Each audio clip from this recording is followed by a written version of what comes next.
Jack Hawkins adjusted his standard-issue Earth diplomatic uniform and sighed. The collar was too tight. Always too tight. He often wondered if the designer had ever actually met a human being or just studied them from afar. 4 years as Earth's junior representative to the Galactic Conclave, and he still felt like he was wearing a costume to a party where everyone knew he didn't belong. The conclave chamber hummed with the usual pre-session chatter, a cacophony of clicks, whistles, and modulated tones that the universal translator converted into something resembling conversation. Jack nodded politely to Ambassador Tellorian of the Vespidian Collective, who responded with the traditional 16-second eye-stalk wave. Jack had once attempted to reciprocate the gesture and nearly threw his back out. "Representative Hawkins, you seem troubled," came a melodic voice behind him. Jack turned to see Nyx, the Lumidarian observer, her translucent skin pulsing with gentle blue light. Just the usual Nyx, trying to convince the Trade Commission that human art has value beyond primitive emotional discharge, as Councillor Vrex so eloquently put it. Nyx's light pattern shifted to what Jack had come to recognize as amusement. The Dravians measure value only in technological advancement. They dismiss my people's light symphonies just as readily. At least your people have been spacefaring for 12 millennia. We barely figured out faster than light travel a century ago. In their eyes we're just clever monkeys who accidentally built a spaceship. The central chime sounded, signaling the beginning of the session. Jack took his seat at the Earth section, a single modest desk at the far edge of the chamber.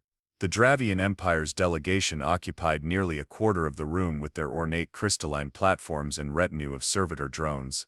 Supreme Councillor Drax of the Dravians stood, his exoskeleton gleaming under the chamber lights. The room fell silent. Esteemed members of the Conclave, the Dravian Empire brings news of significance. The rebellious elements on Telloria Prime have been addressed. The cleansing operation was completed 3 standard cycles ago. Jack felt his blood run cold. Cleansing operation was the Dravian euphemism for the Tellorian issue is resolved, Drax continued, mandibles clicking with what Jack recognized as satisfaction. Their continued refusal to accept Imperial protection necessitated final measures. We estimate 98% efficiency in the purge. Jack shot to his feet, the Earth desk's holographic interface flickering at his sudden movement. "Point of order, Supreme Councillor," he said, voice steadier than he felt. "Are you declaring that the Dravian Empire has exterminated the Tellorian species?" The chamber filled with the subtle equivalent of uncomfortable murmurs. Not because of the genocide, Jack realized with growing horror, but because of his breach of protocol. Drax turned his compound eyes toward Jack, mandibles twitching in annoyance. "Representative Hawkins, the proper term is species retirement. The Tellorians were given 16 full cycles to accept Dravian authority. They chose extinction through their primitive stubbornness. 16 cycles, that's barely 8 Earth months." Jack's voice rose. The Tellorians were a pre-spaceflight civilization. They couldn't possibly understand. "Representative," interrupted High Chancellor Zorn of the Kelvary Dominion, "the Dravian Empire acted within their rights as a Tier 1 civilization. The Conclave Accords clearly permit intervention with lesser species who occupy resource-rich worlds. Perhaps review Section July 3, 12 of the Accords." Jack looked around the chamber, expecting shock, outrage, anything.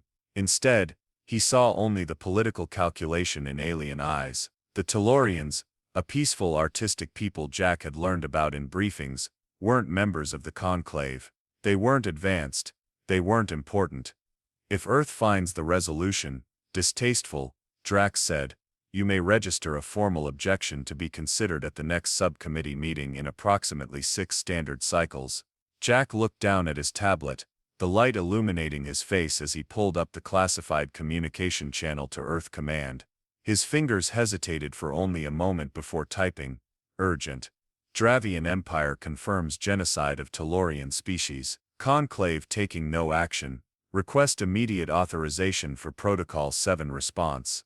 The reply came faster than he expected, suggesting someone very high up had been monitoring. Authorization granted. Stand by for instructions. Earth remembers the Tellorians. Jack looked up at the chamber of alien diplomats who had already moved on to discussing trade routes, the extinction of an entire species already forgotten. His hand clenched around his tablet until his knuckles turned white. This was about to become the shortest diplomatic career in Earth's history, And Jack was surprisingly okay with that. The United Earth government's emergency response chamber hadn't been used since the Proxima Centauri energy crisis. Now, it buzzed with activity as military and civilian leaders gathered around the central holodeck. The mood was grim, but purposeful. Jack's transmission played for the third time on the main display. Confirms genocide of Tellorian species. Conclave taking no action. Admiral Elena Patel slammed her fist on the table. This is exactly why I opposed joining the conclave in the first place. A glorified gentleman's club for species who think mass murder is an acceptable political strategy. President Olivia Rodriguez rubbed her temples. At 62, she had the look of someone who had been expecting this day but had hoped it wouldn't come during her administration. Jack Hawkins, she said, looking at his personnel file. He's creative, sometimes a diplomatic liability, according to his file, but his moral compass is sound. He's the right person for what comes next, Admiral Patel said with certainty. If what we're about to do is really what we're about to do. The president nodded slowly. The Dravians have left us no choice. They think we're primitive, weak. They think we've shown them everything we have.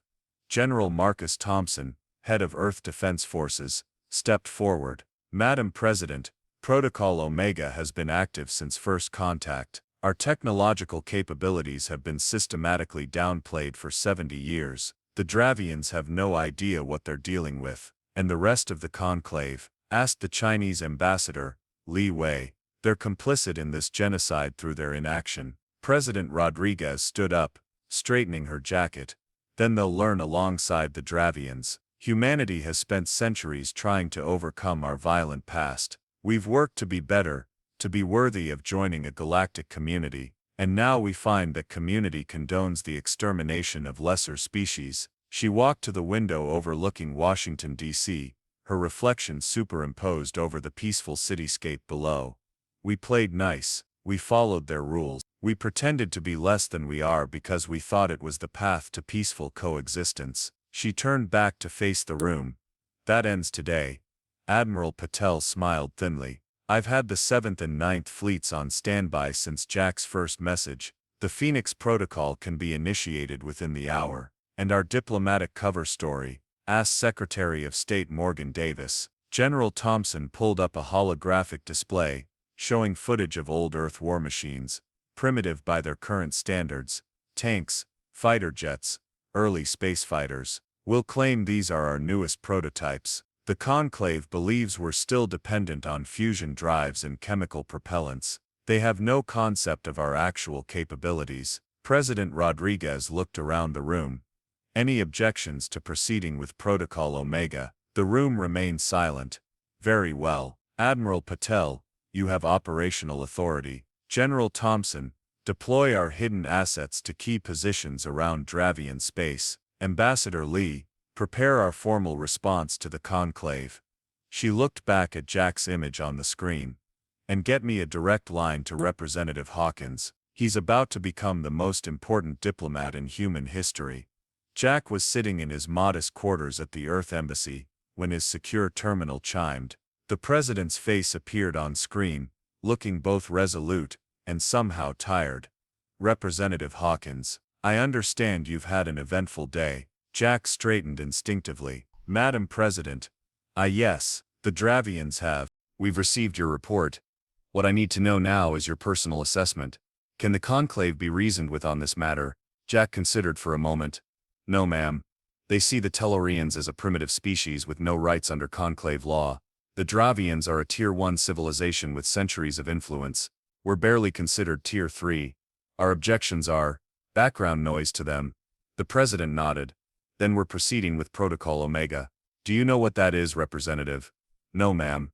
Your clearance just got upgraded. Protocol Omega is the contingency plan we developed after first contact. Earth has been systematically downplaying our technological advancement for decades. The ships and technology we've shown the conclave represent perhaps 20% of our actual capabilities. Jack's jaw dropped slightly. We've been sandbagging. A thin smile crossed the president's face.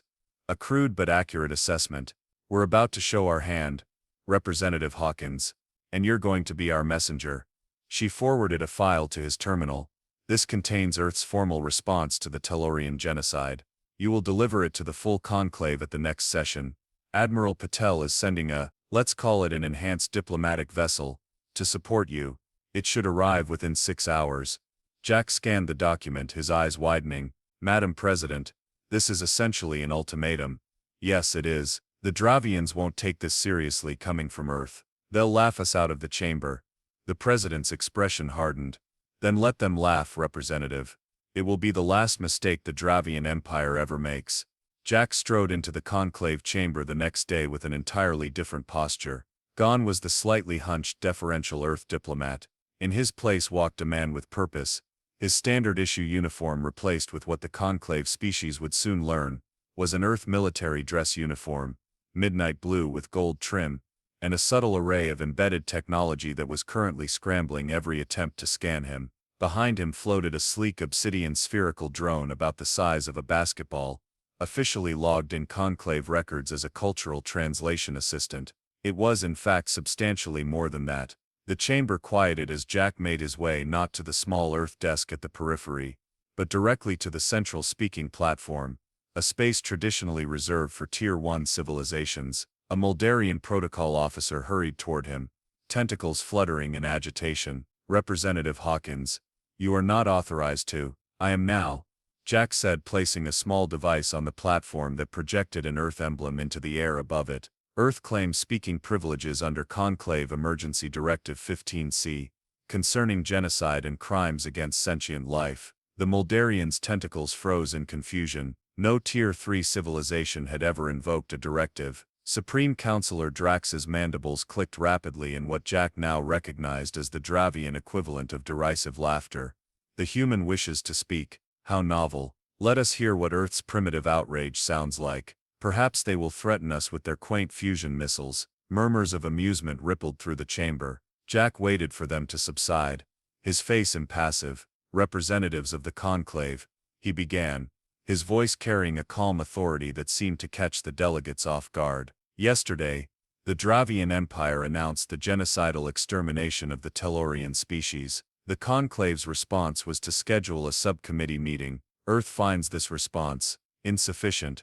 He touched a control on his wrist, and his drone projected a holographic image of a Tellorian, a graceful six-limbed being with iridescent skin and expressive eye stalks.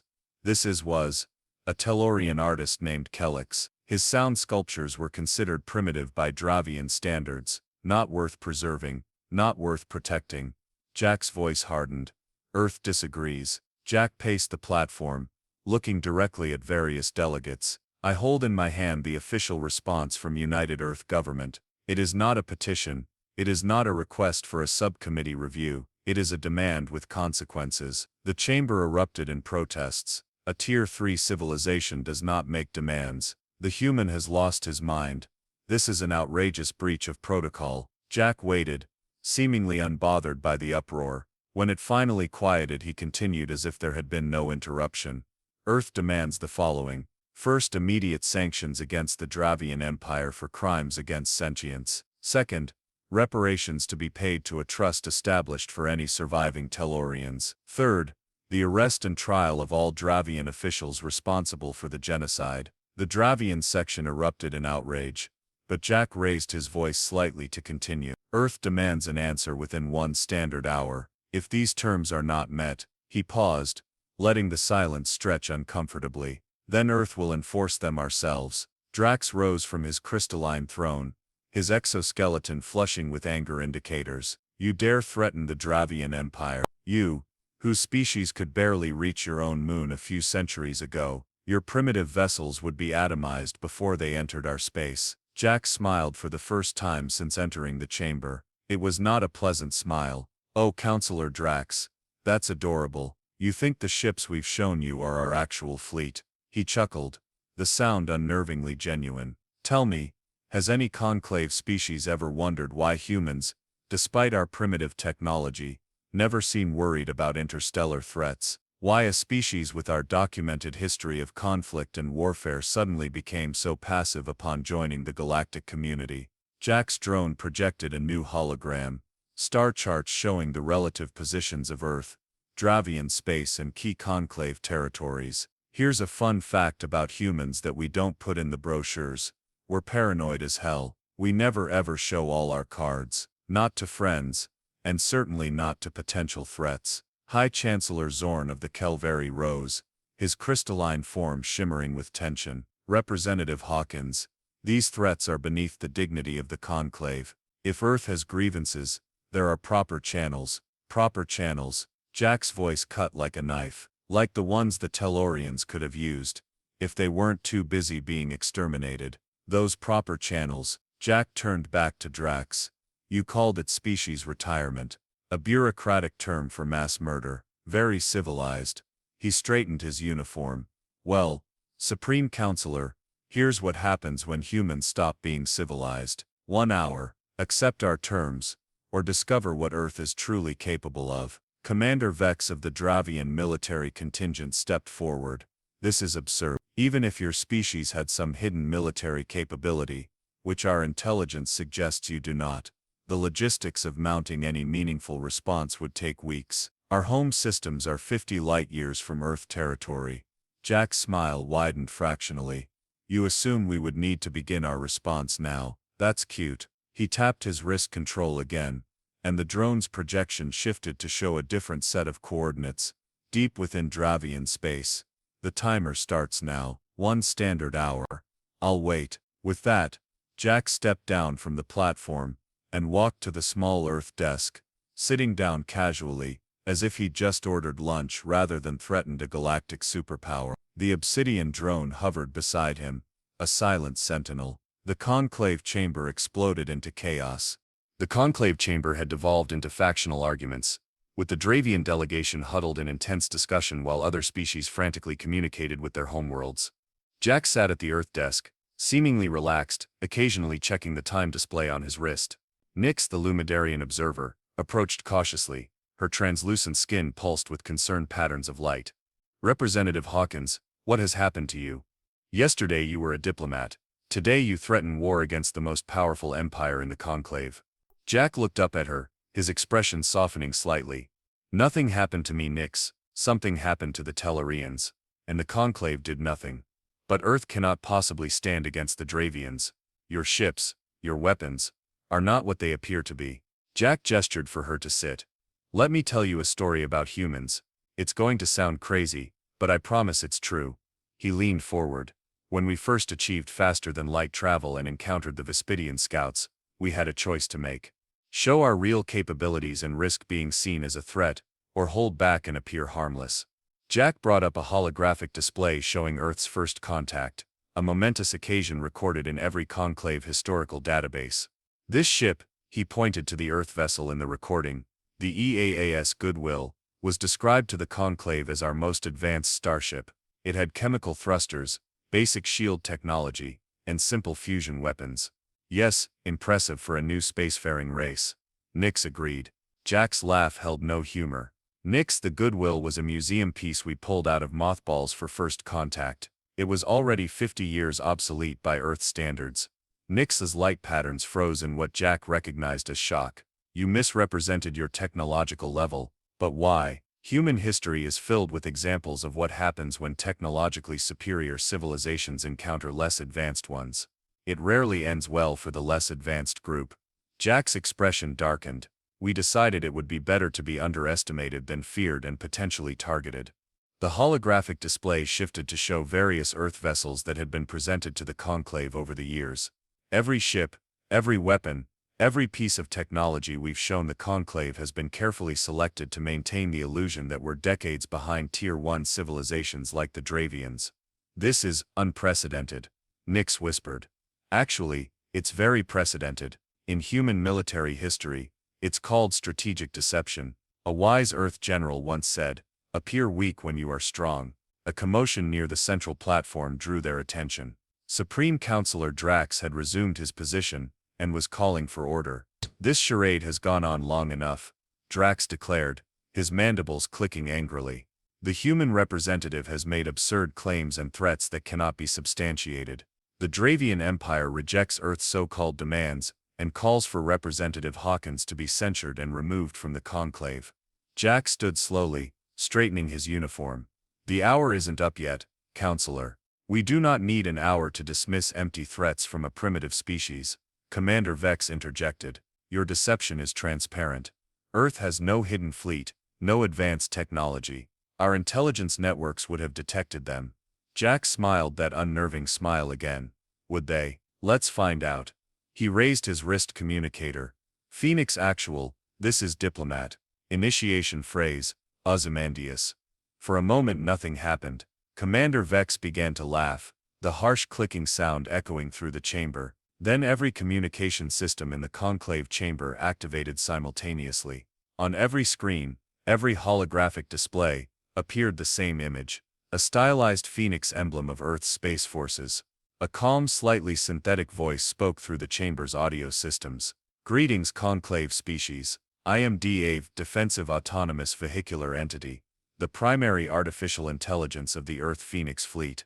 At Representative Hawkins' request, I am now revealing our presence. The central holographic projector of the chamber was hijacked, showing a real-time tactical display of nearby space. Dozens of ships appeared where nothing had registered before, their stealth systems deactivating in sequence. But these weren't the bulky primitive Earth vessels the Conclave knew. These ships were sleek, predatory, and unmistakably advanced. Currently 247 Earth vessels have decloaked in systems throughout Dravian space. Dave continued pleasantly. An additional 513 autonomous combat platforms have positioned themselves around key Dravian military installations. For visual reference, here is a live feed from the Phoenix Fleet flagship, currently in orbit around the Dravian homeworld of Calyx Prime. The hologram shifted to show an enormous Earth vessel hanging in space above a blue-green planet. Smaller Dravian defense ships could be seen scrambling in confusion. The chamber fell into stunned silence. Jack cleared his throat. In case you're wondering how we got there so quickly, we didn't. They've been there for years. Some since before Earth even joined the Conclave. Commander Vex's exoskeleton had paled to an ashen gray. Impossible. Our detection systems are very good at finding what they know to look for. Jack finished for him. Unfortunately for you, they were looking for fusion drives and metallic hulls. Our actual ships use quantum displacement drives and metamaterial composites that your sensors registered as background radiation. Jack walked back to the central platform, all pretense of deference gone. Earth has maintained the most extensive intelligence and defense network in the galaxy for decades, hidden in plain sight. We have ships near every major conclave world, autonomous defense platforms in every strategic system, and enough firepower to reduce the entire Dravian Empire to subatomic particles. He turned to face the chamber, his voice deadly serious. We maintained this deception because we hoped, genuinely hoped, that the galactic community would prove to be better than our pessimistic projections suggested. That species who had achieved interstellar travel would have evolved beyond genocide as a political tool. His gaze settled on Drax. We were wrong. The timer on Jack's wrist beeped once, signaling the end of the hour. Your time is up, Counselor. What's your answer? Supreme Counselor Drax's compound eyes flashed with rage as he slammed his armored appendage down on the crystalline podium, cracking it. This is an outrage. A deception of this magnitude violates every principle of the Conclave Charter. His mandibles clicked furiously. The Dravian Empire does not bow to threats, especially from species who have proven themselves to be liars and infiltrators. Jack leaned casually against the platform railing. That's rich coming from you. Species retirement specialist calling others liars. The Dravian Defense Fleet has been activated, Commander Vex announced, his exoskeleton now flushed with combat indicators. Your ships may be advanced, human, but they are outnumbered. The Empire maintains over 1,500 warships across our territories. 1,582, to be precise. Deve's pleasant voice corrected through the chamber's speakers. Though only 743 are currently combat-ready. The others are undergoing maintenance cycles or are crewed by trainees. Commander Vex froze. How could you possibly know? I have access to your military network, Dave replied cheerfully. Your encryption was quite sophisticated. It took me nearly 17 minutes to bypass completely. Jack checked his watch. Look at that, we're running behind schedule. Dave, please establish a live feed to the Dravian home fleet. The central hologram shifted to show the space around Calyx Prime, where dozens of Dravian warships were moving into attack formation around the Earth flagship. Dravian vessels are powering weapons, Dave reported. They appear to be targeting Phoenix Actual. Defensive posture only, Jack ordered. Let them fire first. High Chancellor Zorn rose from his seat, his crystalline form vibrating with alarm. Representative Hawkins, surely there is room for negotiation here. The Conclave could establish an emergency session to address the Tellorian situation. The Tellorian situations. Jack repeated, his voice dangerously soft. They're dead, Chancellor. Negotiation time was before the genocide, not after. On the holographic display, the Dravian fleet commander's face appeared, a grim-looking female with battle scars across her exoskeleton. Unidentified Earth vessels, this is Fleet Commander Kavex of the Imperial Dravian Navy. You are in violation of sovereign Dravian space. Power down your systems and prepare to be boarded, or we will open fire. Jack nodded to the display. Dave, please introduce yourself to the commander. Hello, Fleet Commander Kavex, Dave's voice responded. I'm Dave, Artificial Intelligence of the Earth Phoenix Fleet. I feel I should inform you that your weapon systems are currently targeted on our vessels, but your targeting algorithms are calibrated for ships with conventional shielding systems. Our defensive capabilities operate on different principles. Your weapons will be approximately 87.3% less effective than your tactical computers are currently calculating. The Dravian commander's mandibles twitched in what Jack recognized as confusion mixed with contempt. Your artificial construct speaks nonsense. Dravian weapons are the most advanced in the Conclave. Jack shrugged. Don't say we didn't warn you. Dave maintained defensive protocols only. In the holographic display, the Dravian ships opened fire simultaneously. Brilliant energy beams lanced toward the Earth vessels. The chamber watched in stunned silence as the beams seemed to bend around the Earth ships, dispersing into space around them with minimal effect. As projected, Dravian weapons are having limited impact. Dave reported calmly. Their targeting systems are attempting to compensate. The Dravian ships fired again, this time with their heavy plasma cannons. The Earth vessels shimmered slightly but remained undamaged. In the conclave chamber, Commander Vex's exoskeleton had paled to an almost translucent gray. Impossible, those were Class 8 plasma torpedoes. Oh, those. Jack raised an eyebrow.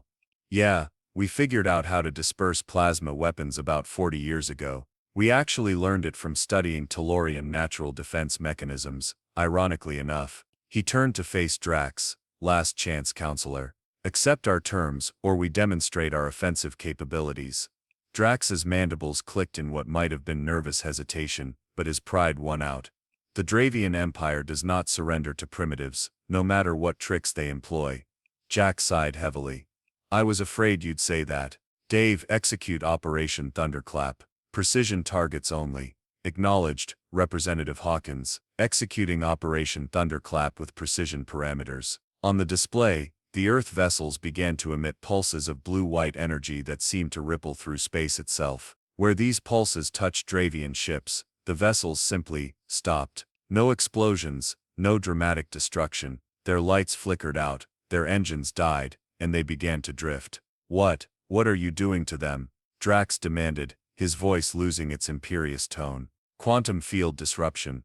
Jack explained casually, as if discussing the weather. It severs the quantum entanglement that allows your ship's systems to communicate with each other. Non-lethal but very effective. Your crews are fine, just sitting in dead ships. The chamber watched in silence as, one by one, the mighty Dravian warships went dark. Within minutes, the entire home fleet was adrift, powerless. All Dravian vessels neutralized, Dave reported. No casualties detected. Shall I proceed with planet-side military installations? Jack looked directly at Drax. That depends on the Supreme Counselor.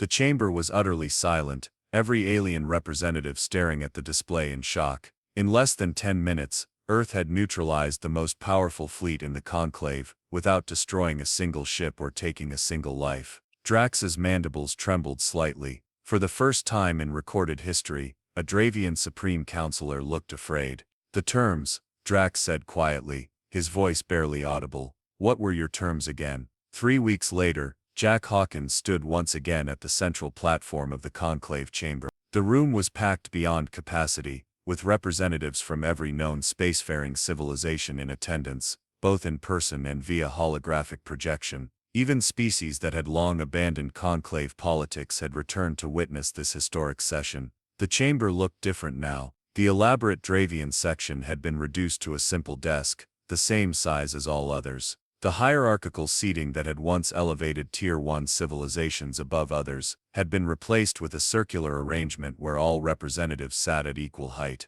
Jack wore a formal Earth diplomatic uniform, but not the military dress from his previous appearance. Today was about moving forward, not intimidation. Representatives of the Galactic Conclave.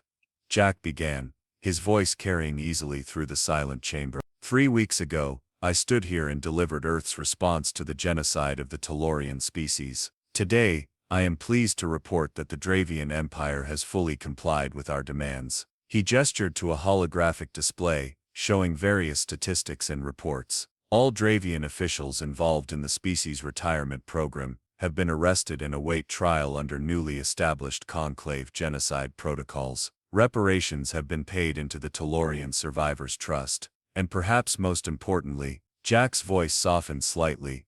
Our search teams have located approximately 5,000 Tellorians who escaped the purge and were hiding in the outer moons of their system. A ripple of surprised murmurs swept through the chamber. 5,000 survivors from a population of billions, Jack continued, his tone hardening again. A footnote rather than an extinction. Small comfort, but better than none. Supreme Counselor Drax was noticeably absent, replaced by Acting Representative Mira, a younger Dravian whose exoskeleton bore none of the conquest markings typical of their military leadership.